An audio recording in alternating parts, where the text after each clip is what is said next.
8ാം ക്ലാസ്സിലെ നിങ്ങളുടെ Christmas exam question പേപ്പറിൽ ബേസിക് സയൻസിന് ഈ ഒരു ചോദ്യം ഉണ്ടാവാത്ത ഒരു ക്വസ്റ്റ്യൻ പേപ്പർ നിങ്ങൾക്ക് കാണാൻ പോലും പറ്റില്ല.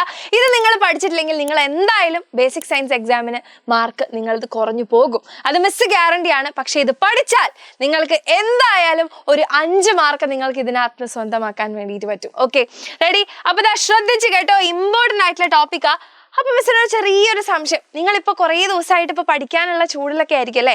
അപ്പൊ നിങ്ങൾ എത്രത്തോളം നമ്മളെ ബേസിക് സയൻസ് എത്രത്തോളം പഠിച്ചു എന്നുള്ളത് ഒരു ഔട്ട് ഓഫ് 10 എത്രയാണ് നിങ്ങൾ നിങ്ങളെ തന്നെ റേറ്റ് ചെയ്യുന്നതെന്നൊന്ന് താഴെ കമന്റ് ചെയ്യാം കേട്ടോ.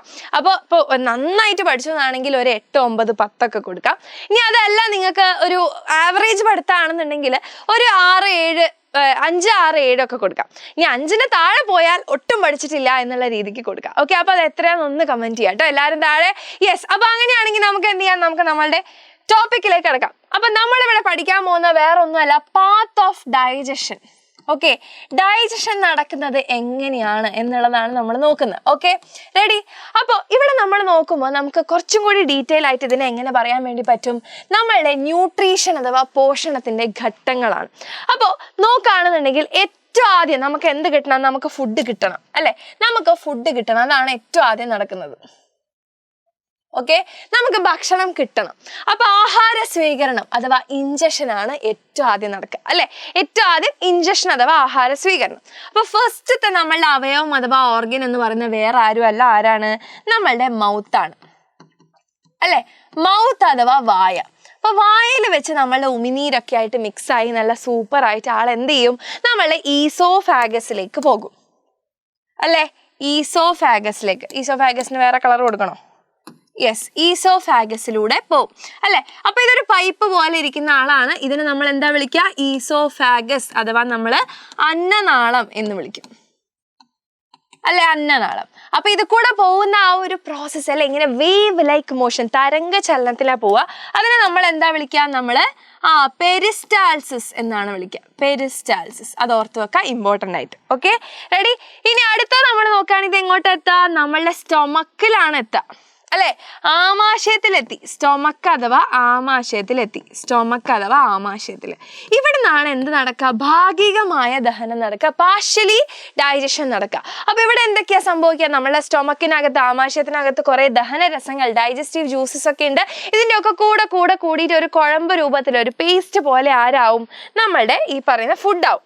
അതിനുശേഷം എന്താ ചെയ്യുക? നമ്മളുടെ ചെറിയ കുടല് അല്ലെ? ചെറുകുടല് നമുക്കിങ്ങനെ കാണാൻ വേണ്ടിയിട്ട് പറ്റും അല്ലെ?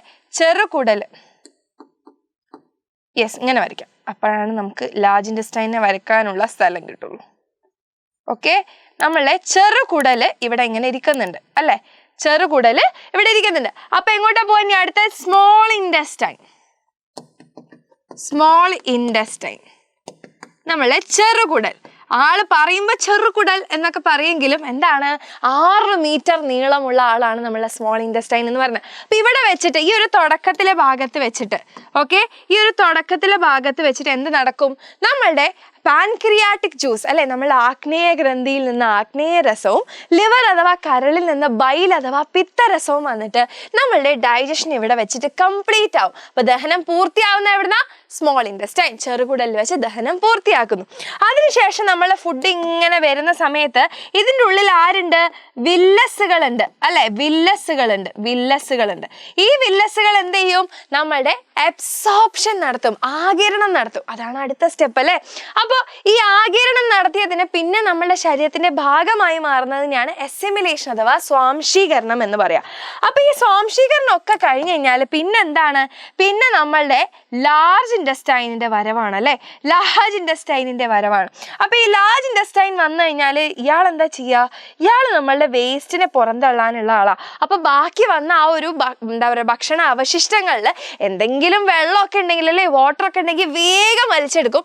എന്നിട്ട് എന്ത് ചെയ്യും? നമ്മളുടെ എക്സ്ക്രീറ്റ അഥവാ നമ്മളെ വിസർജന വസ്തുവിനെ നമ്മൾ ഏനസ് അഥവാ മലദ്വാരത്തിലൂടെ പുറത്തേക്ക് തള്ളും അല്ലെ? അതിന്റെ മുന്നേ ഒരു സഞ്ചി പോലത്തെ ആളുണ്ട്, അതിനാണ് നമ്മൾ മലാശയം അഥവാ നമ്മളെ റെക്റ്റം എന്ന് വിളിക്കുക.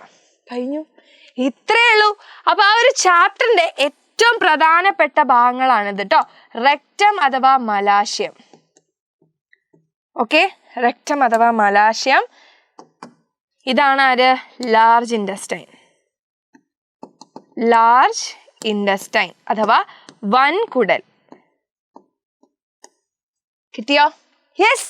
അപ്പോൾ ഈ ഒരു ടോപ്പിക്ക് നിങ്ങൾ പക്കയാക്കിയിട്ടുണ്ടാവും ഇപ്പം അല്ലേ? മിസ് ഇങ്ങനെ പറഞ്ഞപ്പോൾ നിങ്ങൾക്ക് എല്ലാ കാര്യങ്ങളും ഒരു ക്യാപ്സ്യൂൾ രൂപത്തിൽ കിട്ടിയിട്ടുണ്ടാവും. സോ ഇത് നിങ്ങൾക്ക് ഉറപ്പായിട്ടും എക്സാമിന് ഒരു 5 മാർക്ക് നിങ്ങൾക്ക് വാങ്ങിച്ചു തരുന്നതായിരിക്കും കേട്ടോ. ഓക്കെ, എന്തായാലും ഈ ഒരു പോർഷനിൽ നിങ്ങൾക്ക് സത്യം പറഞ്ഞാൽ 10 മാർക്ക് അല്ലേ, 10 മാർക്ക് നിങ്ങൾക്ക് സ്വന്തമാക്കാവുന്നതാണ്. അപ്പോൾ ആ ഒരു 10 മാർക്കിൽ ഒരു 5 മാർക്കെങ്കിലും നിങ്ങൾക്ക് ഇപ്പോൾ ഈ ഒരു വീഡിയോ ജസ്റ്റ് കണ്ടതോടുകൂടി കിട്ടിയിട്ടുണ്ടാവും. ഒന്നും കൂടി നിങ്ങളിരുന്ന് പഠിക്കും കൂടി ചെയ്ത് കഴിഞ്ഞാൽ 10 മാർക്ക് നമുക്ക് സെറ്റ് ആക്കാം. Okay, ready? അപ്പൊ നിങ്ങൾ എല്ലാവരും ഈ ഒരു വീഡിയോ ഇഷ്ടപ്പെട്ടു എന്നുണ്ടെങ്കിൽ മിസ്സിന് ഒരു ഹാർട്ട് താഴെ കമന്റ് ചെയ്ത് തരാം. Okay, Tata, thank you.